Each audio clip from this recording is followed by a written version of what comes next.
everybody lie down, either on a bolster or, as I said, on a folded blanket. But in lying down, there are cases where we ask people to support the lumbar. This is usually done for somebody who is physically either sick or ill or very weak. Otherwise, the lumbar is not supported. And externally rotate your arms by your side. In lying down, if there is enough space near you, keep the arms little farther away from your chest so that the skin of your upper arm does not bind or interfere with the movement of the skin of your chest. What we call armpit has armpit chest and armpit arm. The arm and the chest should not touch each other, ideally. At the same time, don't lift your hands above the line of your shoulders. And when you place your arms, your hands particularly on the floor, to make sure you are externally rotating the arm, to begin with, see that you are touching the floor with your index finger and thumb more than with your small finger. In other words, rotate the hand itself out. With that action, rotate the lower arm out. With that action, rotate the elbows out. With that action, rotate the upper arm out. Then, because you are doing lying down pranayama, don't hold that action with some tension. If when you let go of active effort to rotate the arms out, if it rolls slightly in the opposite way, don't keep adjusting it.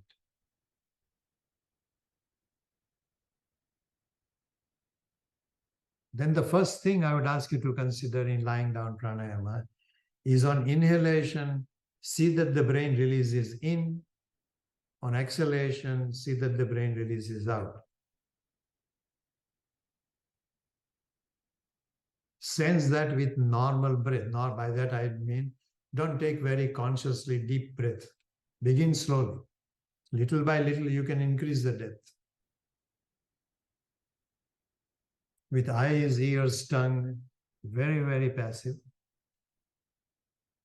Not only the musculature of the eyes, ears, and tongue is kept soft, whether you are inhaling or exhaling, keep those soft.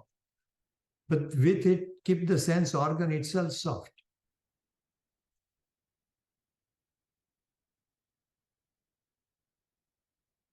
To soften the eyes, it is generally not possible, certainly not for a beginner, to soften the eyes by looking at the eye.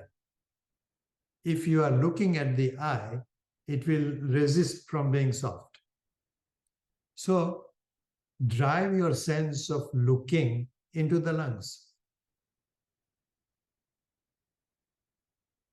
So there is a sensation in the eyeball of relaxing the eye, but you're not looking at the eyeball.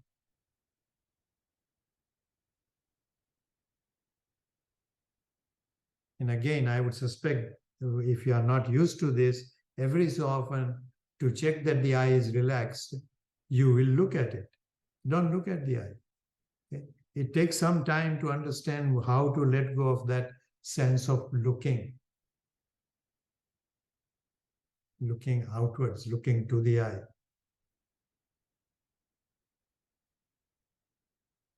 And it is not done by concentrating. If you concentrate, your breath will become shallow. And those of you who can make the eye soft, soften the inner corner of the eye even more particularly than the outer corner.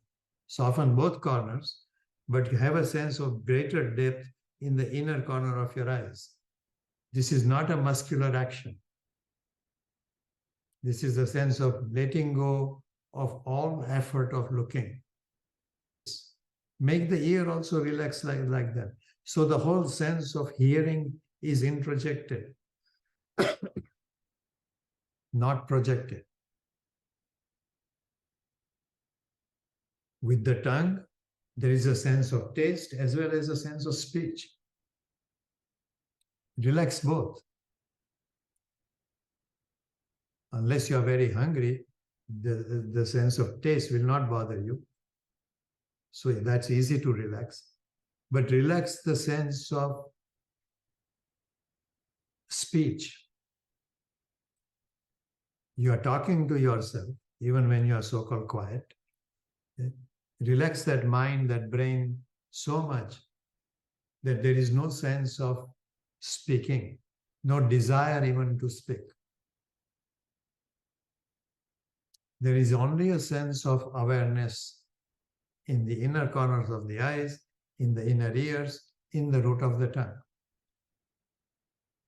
Then carefully begin to see that as you attempt to take the breath, a little more deeper breath for pranayama, on inhalation, the brain continues to relax in.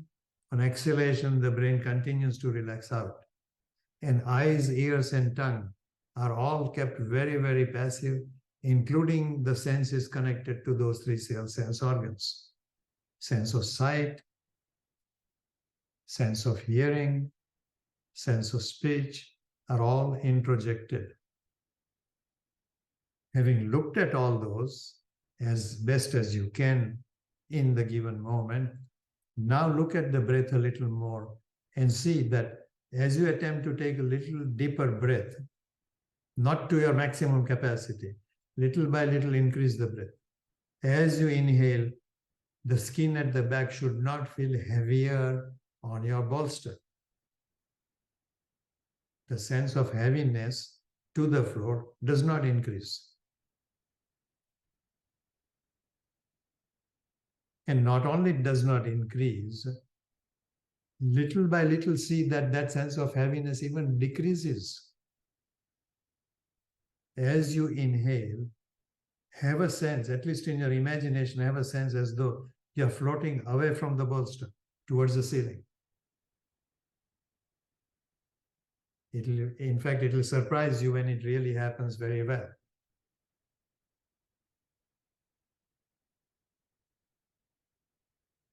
And even for people for whom it happens, even today, you will find that it doesn't hold that. After a few breaths, it will not happen. So it's not something that will consistently happen with every breath. That will take a lot of practice. If it happens already for you, that's lucky. That's good. You're fortunate.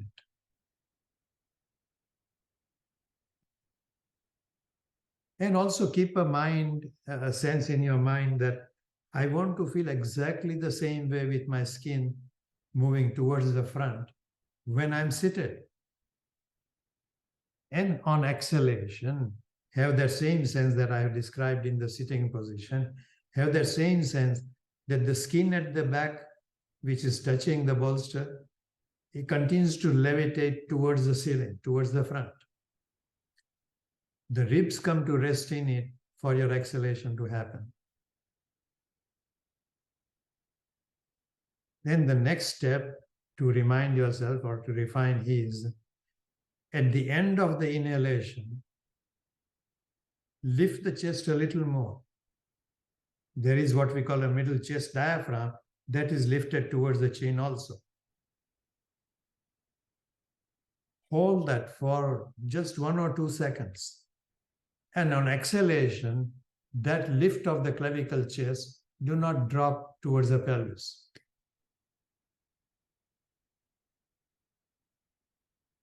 It is as though I am sitting near your head and I put my thumbs on the area between your collarbone and your neck. If my thumbs are there, I should feel that as you inhale, my thumbs are sinking into between your neck and your clavicle area. So the chest is, as it were, lifted around the neck. The neck feels it is sinking into the chest. Do not make a muscular action to do that. It's something that is automatically happening. When you sense it, it will be there. Again, something that you want to remember when you are sitting up.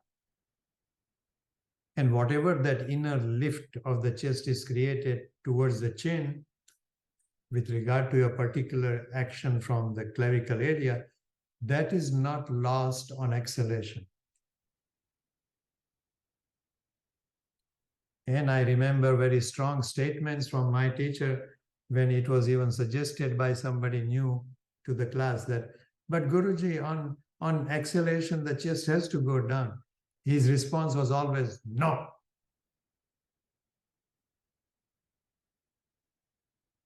That inner lift is never dropped. Now, for most people in the beginning, it will drop. It takes years of practice before that refinement comes. Don't be in a hurry. Just be regular with your practice and slowly it will happen. Even when it happens for you, it will not remain throughout your practice. It comes and goes. For it to remain throughout your pranayama practice requires years of practice. Now, if you want to refine the breath a little further than what I have described already, the next step to consider is how the breath touches your nostrils. There are three openings of the nostril. The outer opening that you can see from outside, you can see that opening. Then there is the middle nostril opening where the septum, the hardness of the nose stops and there is a softness of the flesh of the nostril begins. There is an opening there. And then there is an inner opening into the innermost part of the nostril. The breath should be such that on inhalation, it doesn't go and hit that innermost gate.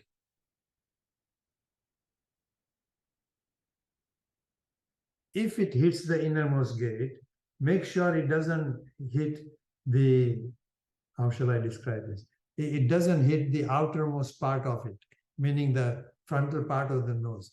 Keep the breath as though you're drinking it.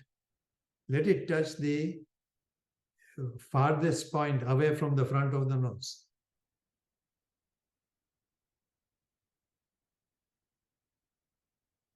Ideally, the breath doesn't disturb that inner nostril at all, inner gate at all.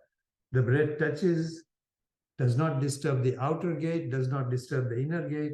It touches more the central gate, the middle gate. And in that middle gate, attempt to keep the breath such that on inhalation, it touches as close to the inner wall as possible. On inhalation, it touches the outermost corner.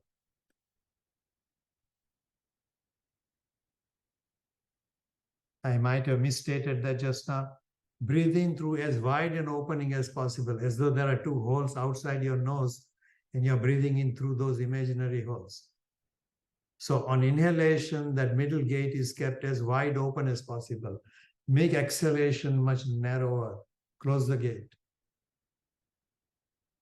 So that naturally the exhalation will become a little longer in duration than the inhalation.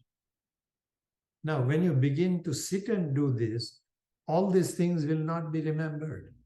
But I've stated them today in proper sequence. So in that sequence, pay attention to various things.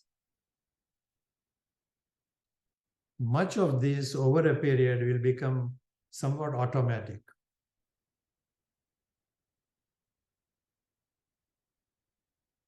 Finish your exhalation. At the end of the next exhalation, gently open your eyes with minimum disturbance to the body. Sit up. Roll to the right side and sit up, but don't disturb the body unnecessarily. So that in seated position, you can retain some of this sense.